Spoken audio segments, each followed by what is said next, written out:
Just the general excitement level leading into another season. What's it feel like? Well, I mean, obviously this day is always an exciting day because you know that the season's right around the corner. So, you get done with the fall. We got done. We kind of changed our calendar around, so we got done really late, just like the week before Thanksgiving. And with 20 new players and all that, it was.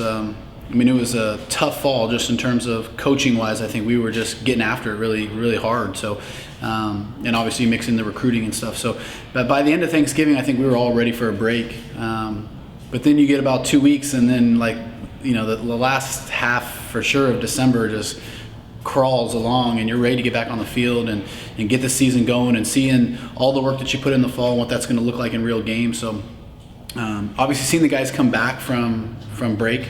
And I felt like the guys did a great job. They're in great shape. It looked like the guys did a lot of work. So, these last couple of weeks, just seeing them work out, and now you're like, all right, let's see what it looks like in some inter squad. So, you just kind of got to believe in the process, though, and understand that this is just the next step, and we still got a ways to go. And we just got to try to be as efficient as we can these next 3 weekends, and try to get as good as we possibly can for opening day. With so many young players, how would you characterize things maybe from beginning of fall to now? I mean, are you seeing guys take big jumps maybe after early on, really not knowing what they were doing? Yeah, I mean, you see a lot of different things because you see some guys who just physically couldn't handle it and they're not prepared yet, but then they're getting in the weight room, they're getting stronger, and now you're starting to see that growth process and some of the things that we've been trying to work on, in terms of technique or just the ball jumping off the bat.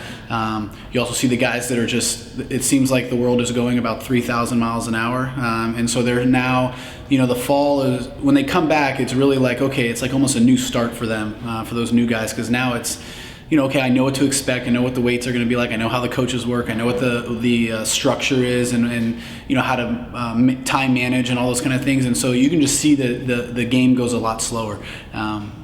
Life goes a lot slower. So now we just got to get really good at trying to slow the game down. You know what I mean? And so hopefully these inter squads will do that, and they'll be ready to go come opening day.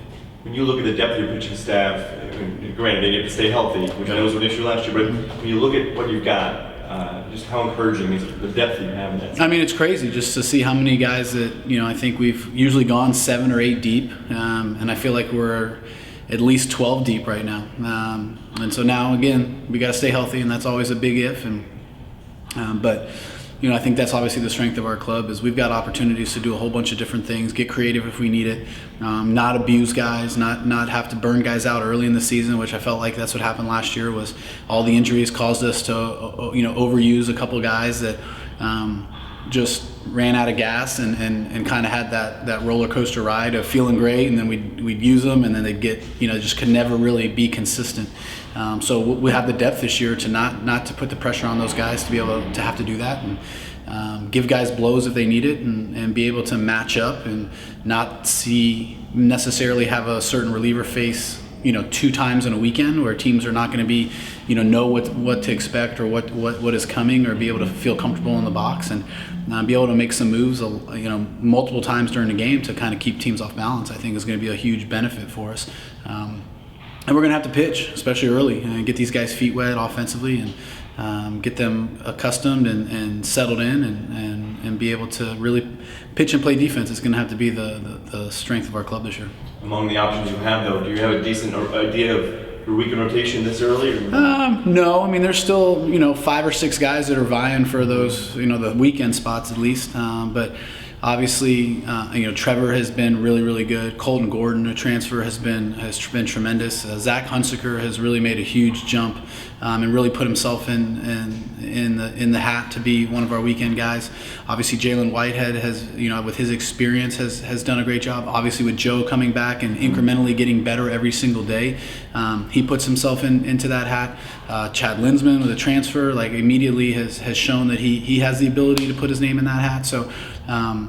Jack Sinclair, who's kind of been a swing guy for 3 years, he could always do something. So all those guys have really kind of from a starting standpoint, and then you add Hunter Patterson, who's been a tremendous freshman.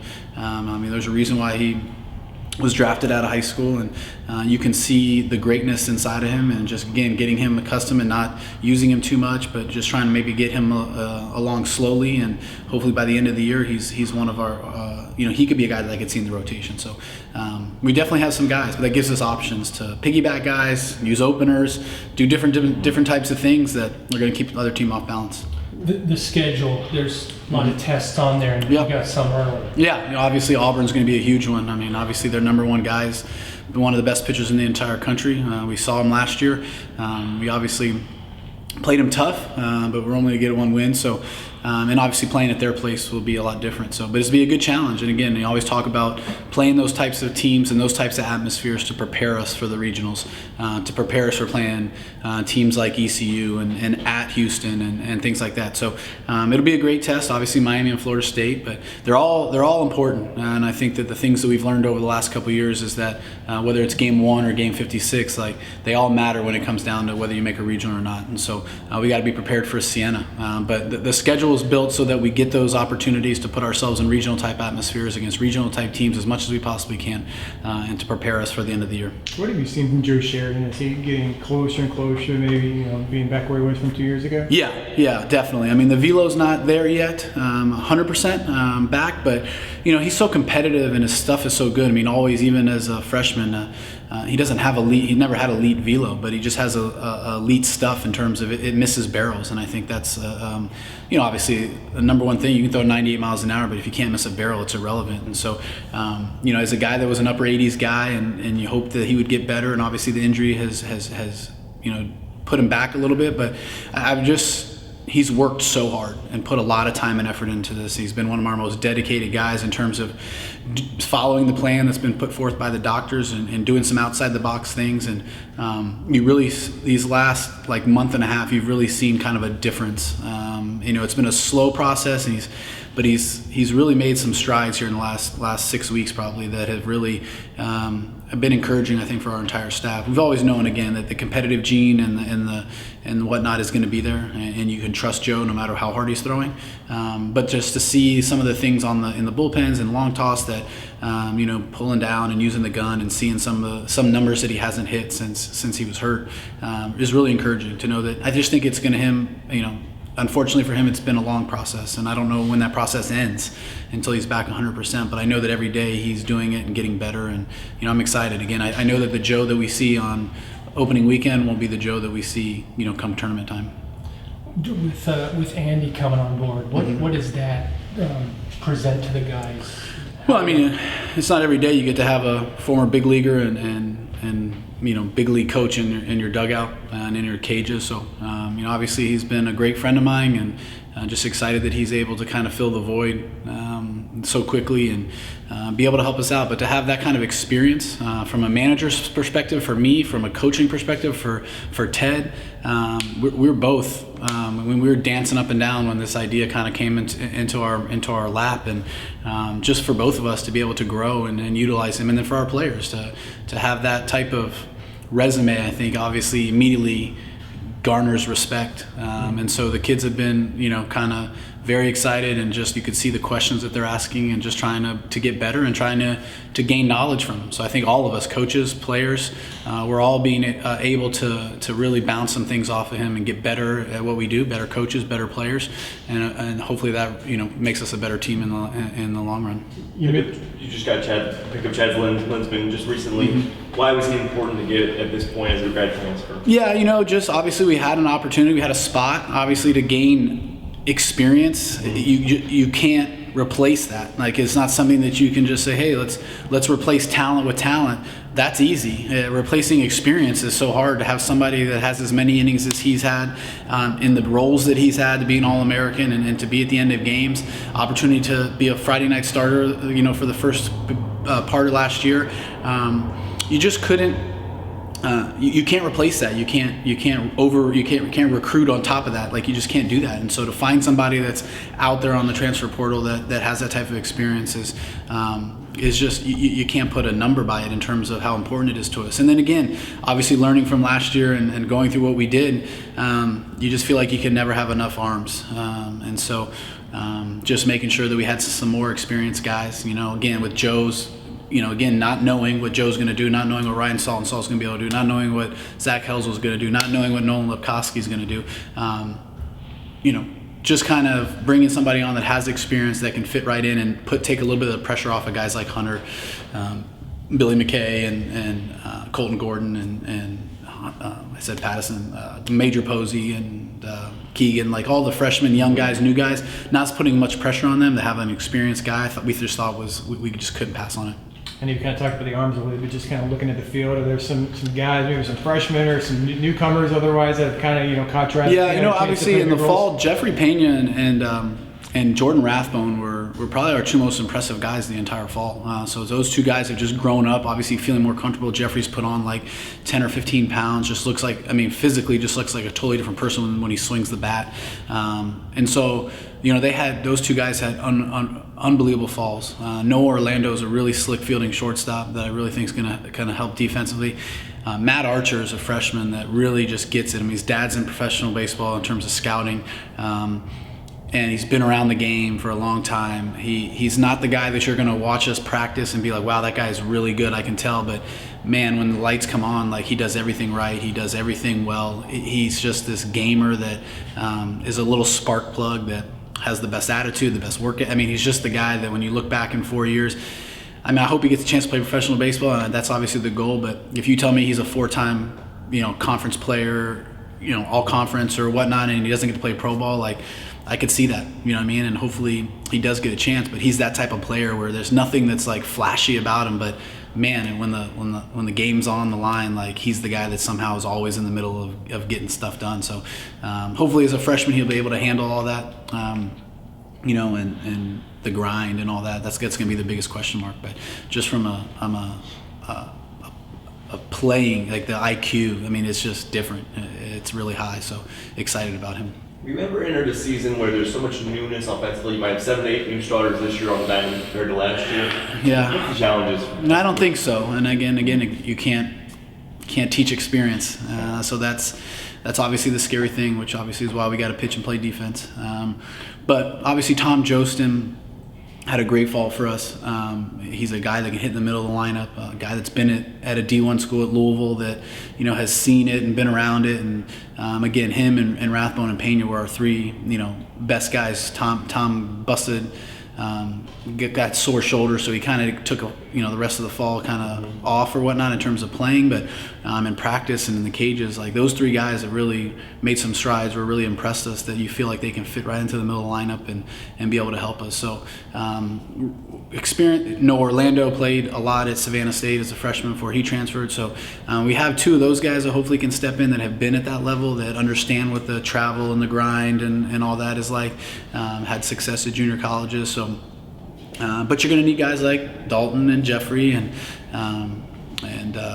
guys like Archer and Rathbone and McCabe and then Josh Crouch, who obviously him and McCabe will split the catching duties. Like another guy that had a great fall. His batting average wasn't as good as I would like, but he hit a lot of home runs, led our team in RBIs the entire fall. So we've got guys that have done it, especially against our pitching staff, which we think is really advanced. So again, I think it's just going to be, can they settle in and understand and not panic and not go 0 for 5 and freak out and think the season's over. Those kind of things that we've really spent a lot of time with the mental game and understanding that. But it's going to be something that we have to continue to coach during the year to let them know, like, hey, you're doing okay. Like, I know you didn't have the best weekend, but that's not a reason to fall off the deep end. Let's just continue with the process. And if those guys can handle all that stuff, like, we have the talent, we just don't have the experience. What are your expectations for Dalton Wingo this year? Yeah, obviously, he's really grown as a leader, and something that we really needed. But I expect him to continue to be better than he was. He's put on some weight. He's really focused on understanding that this is his team now and his offense, and he's going to be the focal point, which is going to bring some challenges in terms of pitching around and understanding that he's the guy. And so we've, again, something that we've discussed and worked on and understood, and he's just got to go out there and just be him and not try to do too much, not try to say, I have to hit this, or I have to hit this many home runs, or I have to be this. Like, just go out there and have the presence and understand that he has the experience and the confidence and the ability, and go out there and have fun and be him, and trust the preparation that the coaches are helping you with, trust your preparation. I understand you're going to have to make some adjustments in terms of how people pitch you, but he has the mental acuity and the desire to be great, that I think he can handle that. I know you've probably got a general idea of, position battles and stuff, but are there maybe a couple spots where you really don't know, you really want to see what the next 3 weeks, Yeah. and even then, maybe when the season starts, it'll be some. Yeah, I think we got like 11 or 12 guys offensively that you really kind of think. I mean, obviously Jeffrey in center and Dalton in right, Noah Orlando at third or at short, McCabe and Crouch catching, and probably Archer at second is what we're looking at. But then after that, I mean, again, Rathbone deserves to be in the lineup based on his fall. Tom Jostin deserves to be in the lineup. And then you kind of have, Pablo Ruiz has had a great fall, super athletic freshman. Connor Allen, who redshirted last year, Nick Romano, a JUCO first baseman. So first base, third base, left field, DH, those are all kind of wide open. And we know some guys have to play. It's just, who fits those last kind of 2 spots that throws Rathbone at first or into the outfield or behind the plate or DH and Jostin at third or Jostin at first. I mean, so we got some moving parts, but it also gives us some flexibility to know that we can platoon guys, pinch hit, and have the defensive flexibility to move some guys around and to base matchups and things like that. So, I think a lot of the first base, the DH, the left field, third base, like those positions are kind of up in the air in terms of, some guys are really good at it, but how do we fit the best hitters into the lineup? And so those will be kind of who hits and who doesn't, and then we'll kind of fit the pieces in of where do those guys fit in defensively. What do you think about your defense overall, just in terms of compared to the last couple of years? You feel like you've improved with the guys you have possibly out? Yeah, I mean, it's definitely talent-wise, and again, I think that we got kids that just are really hungry right now, and that's, there's a lot of competition too, which we've kind of lacked over the course of the years. But now that we're kind of getting the recruiting classes in and getting the depth and getting younger and providing some of that competition, I think that it pushes guys. It makes it a lot harder to show up and not put the work in because you got somebody on your tail. But at the same time, it's all been, just a different culture here. Jeremy Fraden, our strength coach, has done a really good job of helping provide that culture.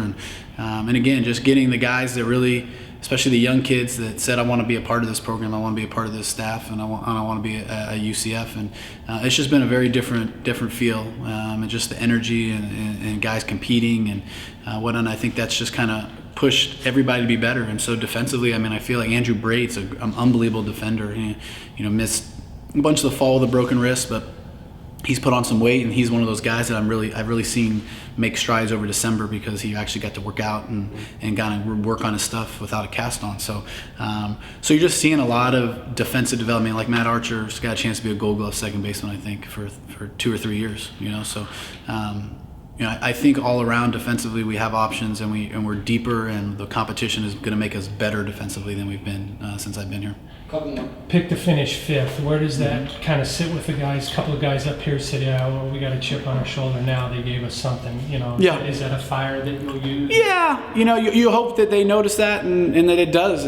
But we talk about you got to come out and prove yourself every single day, and it's just a constant reminder, and that's a big reminder to know that we got to go out and prove ourselves every single day. So, I hope the kids are motivated to be great, to make UCF great, to play for championships, not only conference championships but national championships. So, you hope that it doesn't matter where they pick us. We don't care. We're going to go out there and judge ourselves against the standard that we want to set, the program that we want to represent, and then that means more than what the coaches pick early on, where you really have no clue about who's coming in, who's not going. Like Bryant Packard went from a nobody to the best player in our league from freshman to sophomore year, and you're just going to make those jumps. And so you really are clueless when it comes to who's going to have what and all that. So at the end of the day, we got to worry about ourselves and motivate ourselves by wanting to be great individually, as a team, and making UCF and this baseball program nationally known like we want it to be. You want Jeff to anchor the back end of your bullpen in the 9th? Is that the plan? Yeah, that is the goal. I mean, he has the stuff, the ability. Obviously, he has the experience. Obviously, Chad can do it if we need to, but we'll be able to mix and match, and that's going to give us the flexibility. And if we feel like we need to bring Jeff in the 8th inning, the bases loaded with no outs to get us out of the inning, and then we got to use Chad in the 9th, or we got to use Billy McKay in the 9th, or whatever the case is. But obviously, Jeff right now is the guy. I mean, he's earned it. He's done a great job over the last 2 years, and proud again of the development. Last year was a huge jump for him, and just learning and getting to pitch in some really heavy situations. So I think the experience obviously will get him, primed to be that guy at the back end when we need him. And then I just talked to Zach, and he said he'll be ready in April. Yeah. And then with Salton Stall and Lipkowski, is there a timetable for them? Yeah, I mean, Lepkowski should be ready to go opening day. Is our guess right now. Salt and Salt should be opening day. But again, they didn't pitch all fall, so they've been throwing some live BP, so they look good. Lepkowski's velo was good, was 90, 92, 93. So for first time facing hitters, I thought that was extremely positive. He hasn't even hit the year mark from Tommy John. So obviously, especially with Nolan, we'll probably take it slow early on and not try to push him too hard in terms of innings or back-to-backs or anything like that.